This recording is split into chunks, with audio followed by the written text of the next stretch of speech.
Let's imagine we have a 50-meter bar here. And this is perfectly insulated. And let's say this whole thing is 50 meters long. And let's say we want to ask a question about how the temperature along different segments of this bar change with respect to time and with position. So let's say that on this end here, let's say at the end of this bar, that'll be at a constant 50 degrees Celsius. And the rest of the bar all the way over is going to be 20 degrees Celsius.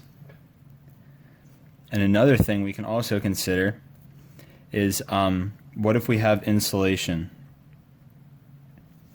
right around maybe a little chunk over here.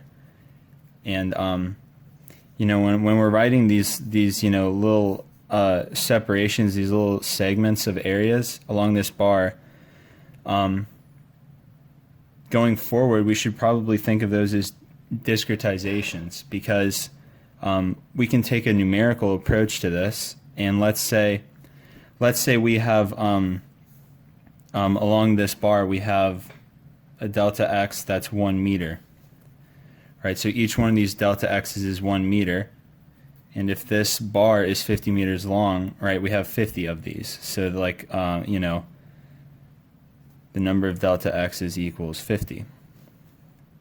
And similarly, if we want to be thinking about time along this, we could have a delta t, right? And we could say those time changes, those delta t's, are 1 second.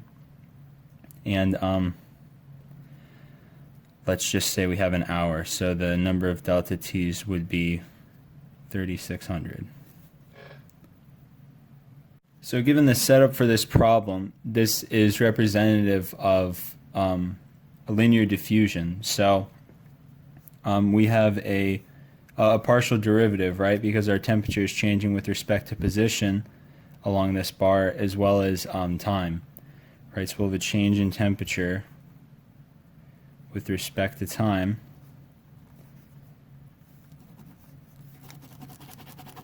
Come on.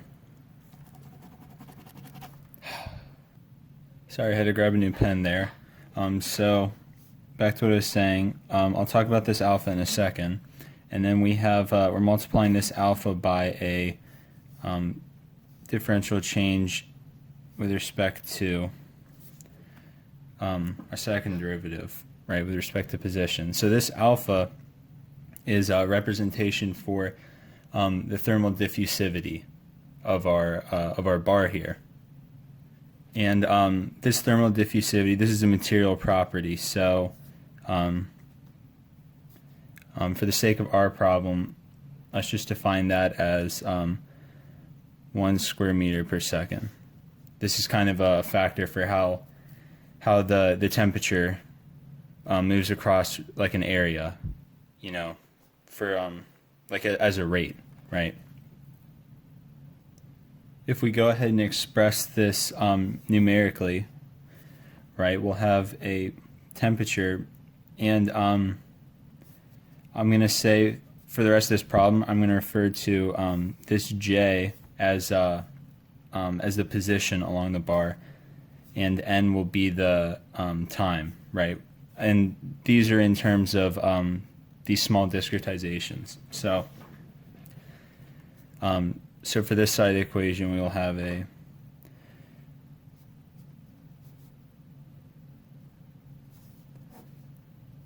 right, this is the difference in temperature at the same position at preceding times, right? And then we'll have an alpha times a this is a second order, so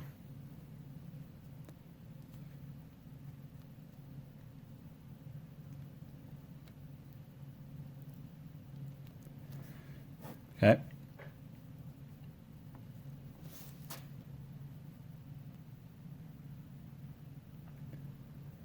So this isn't anything too crazy, right? I'm just rewriting this numerically.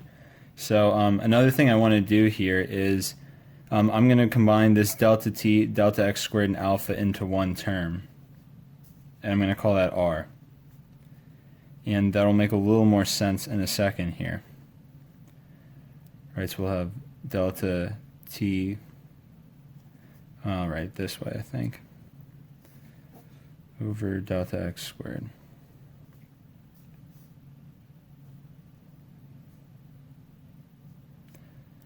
And the reason I'm doing that is because moving forward, it's going to make things a lot easier because these delta t's, right, our delta t, our alpha, and delta x squared are effectively constants. So it'll just make that a little easier to redefine and work with as one variable. So these terms here, I'm going to just call this r. So since we have, right, this is essentially, you would have a system of linear, right, you have linear equations, right, and since we know, you know, our initial temperatures, right, like I was saying earlier, you know, once you know that initial temperature point, you can just iteratively go through this and solve for temperatures at a succeeding time. However, if we just stick with this form, we would run into some big problems with this r value because essentially there's going to be a critical value, you could say, for r, where if it's not less than or equal to that critical value, you're going to have some big problems in the way this is calculated, right? If you're using a computer to solve those linear equations, you know, you would get extremely, you know, your results would not be correct in any way. So some smart guys called Crank-Nicolson kind of came up with a good method here.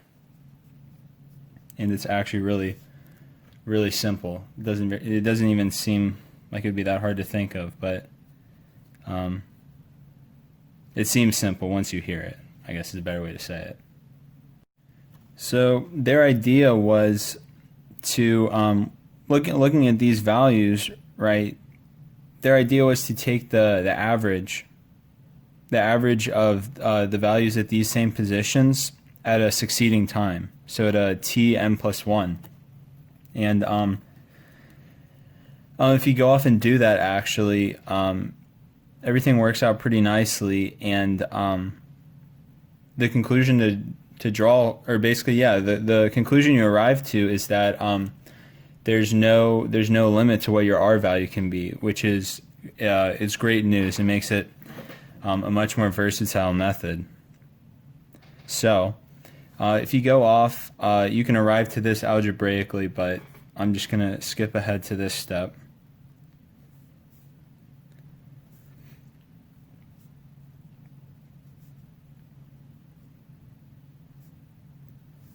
And if you notice, when I'm writing this down, right, the only terms that we won't know, right, initially, you know, if you imagine at a time like n equals 0, we won't know these temperatures at these n+1, right? That's like right off into the future.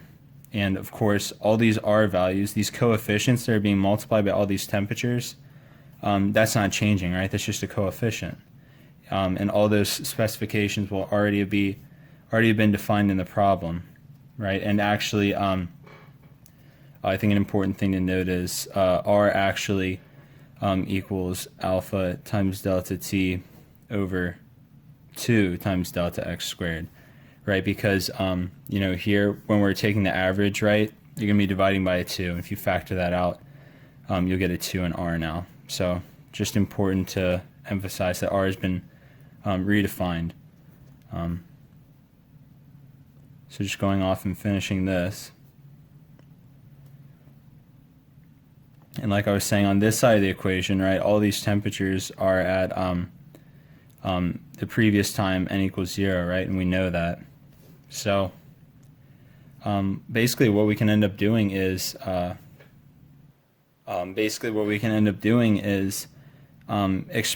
basically using some linear algebra, right? So I don't know if this is how everyone's seen it written as, right? You could have matrices of A, X, and B, right? Where like A is your coefficient, X is some variable, and B is the result of that, right? So we could have like a like a matrix kind of like this.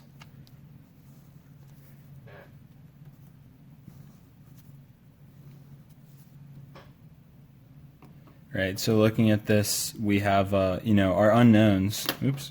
For the unknowns we're looking at here are these succeeding times, right? So this will be t at m plus 1, right? In this vector, we're going to have t at m plus 1 at some position j. Okay, so we could have just to draw a few out to give an idea. T at position 0 m plus 1, t at 1 m plus 1, t at 2 m plus 1, on and on, all the way throughout the entire range of our discretizations for our bar. And right in this vector, we're going to have our coefficients. So I'll just write a few out because I think this will be good to see visually before I move on to another key aspect to not overlook when doing this. So we'll have at j equals 0, right? If we're looking at our equation, right, this is kind of like our what we're the coefficients that are multiplying this, right? How you do multiplication with these vectors. So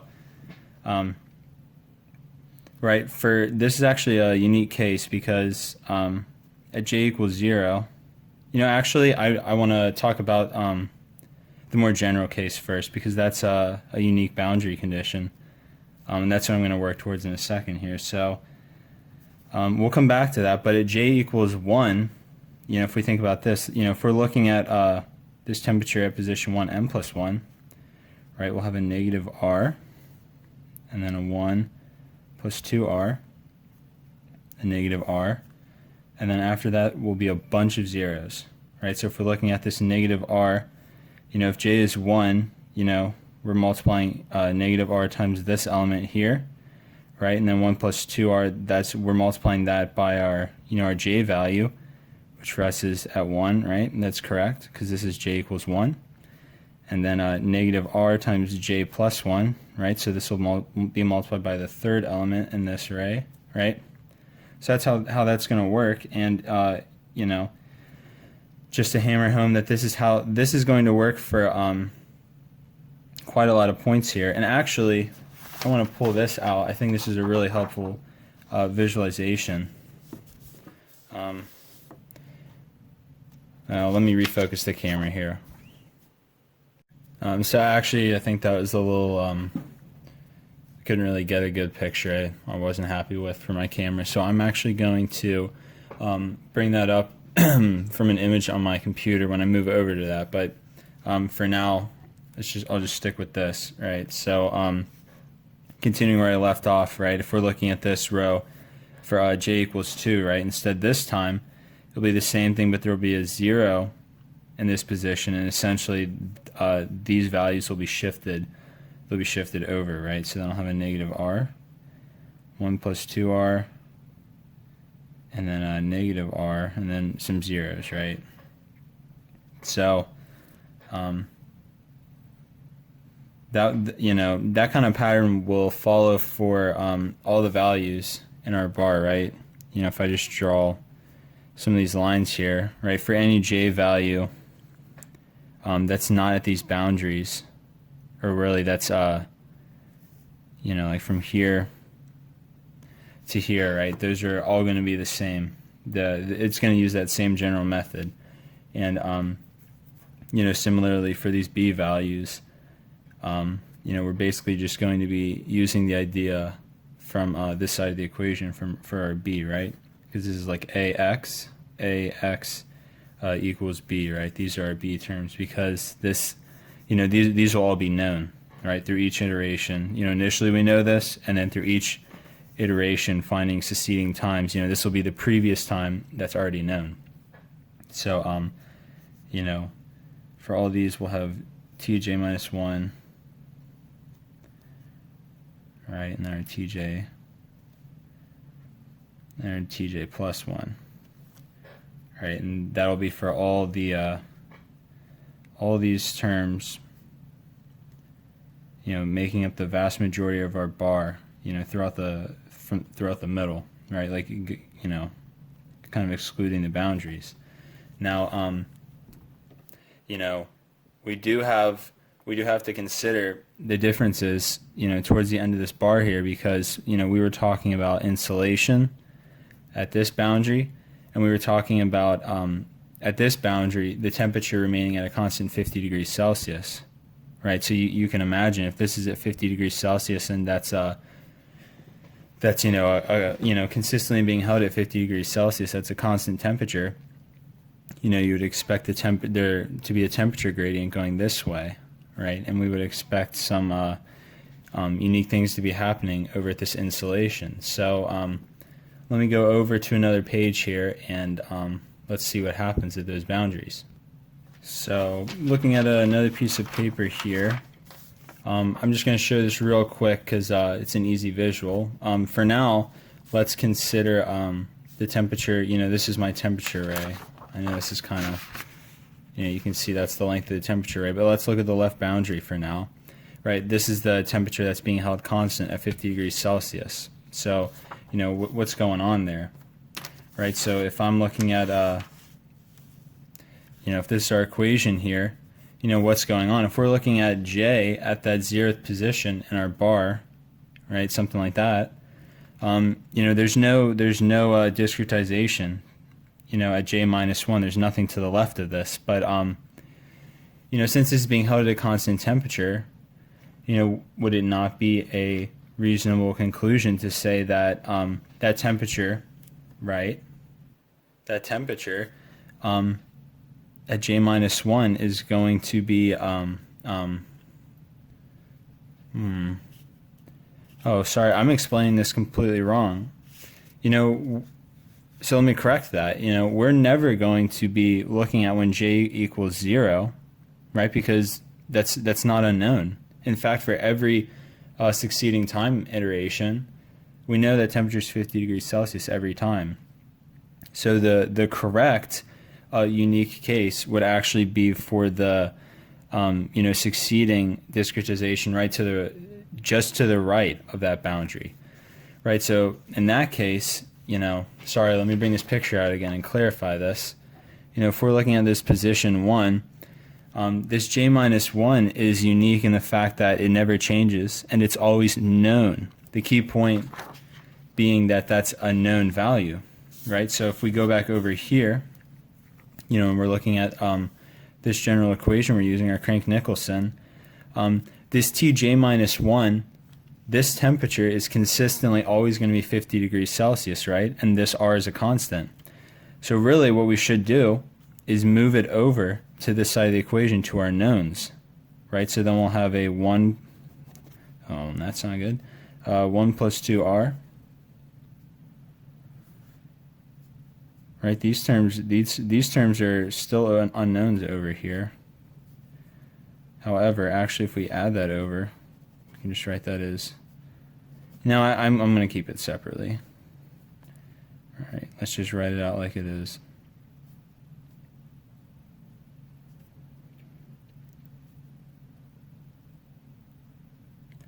Right, and if we're moving this over, then we're going to have a plus RTJ minus 1N. I didn't want to, you know, combine these just to make it clear, you know, that that's being moved over, right? And if we actually go over now for our B, that's exactly, you know, this this term right here, this collection on this side of the equation is actually going to be our B when J equals 0. Right, so, you know, I could like draw this, you know, like an arrow going here. That's the row it would go in. Right, and similarly, the A value, you know, the coefficients on this are 100% different now, right? Because this term's over here now. So what we actually would end up happening is we would have a 1 plus 2R, right? And then a minus r, and then a bunch of zeros, right? Because if we're looking at this temperature at 1,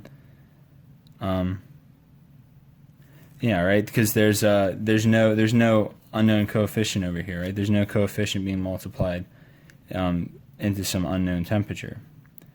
So that kind of handles the case at this at this left end boundary, right, for our temperature array. And the other side thing we have to consider is at this position 49, unlike the boundary, the left boundary, this temperature is initially 20 degrees Celsius, just like all the others. But the key thing to point out here is that it's considered perfectly insulated, right? So what kind of conclusion can we draw from that, right? So let's think about that. So if we're thinking of this this right boundary, right, this this section right here, this is our left boundary. Let's consider our right boundary now. So going back to our equation again, as we were, looking at this, right, if we're thinking that this is perfectly insulated, right, you could almost think of an imaginary discretization, or almost an extension of this bar going into the insulation, right? And if we're thinking perfectly insulated, when we think perfectly insulated, we should be thinking no heat transfer, right? So if we don't want any heat transfer, the thing that you would automatically go to is that the temperature at this rightmost boundary is going to be equal to the temperature at the insulation. So let's see what happens with our Crank-Nicolson when we go off that idea. So if we're saying that means our j plus 1 is equal to our t at j, right? So what happens if we do that, right? We factor out a t at j, right? Because those are equal, and so we could write it like this, right? This term's unchanged. That's the same.